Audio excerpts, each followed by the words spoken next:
Sabi ni Father kanina sa homily niya, ang tunay na kaligayahan daw ay hindi matatagpuan sa mga material na bagay. Dahil marami daw mayayaman na hindi naman tunay na masaya sa buhay nila. May pera daw at nabibili lahat ng gusto, pero may kulang pa din. Ang tunay na kaligayahan daw ay matatagpuan sa kalooban ng puso. Puso na nagpapatawad, nagpapasensya, at nagpapakumbaba.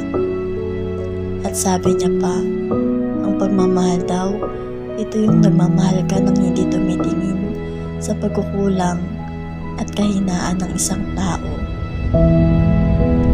Kapag tunay ka daw na nagmamahal, hindi mo naiisipin ang sarili mo, kundi ang isipin mo na lang ay yung nararamdaman ng taong minamahal mo. Hindi na mahalaga ang mga kahinaan niya dahil para sa'yo, mas mahalaga at mas matimbang ay ang pagmamahal mo sa Kanya.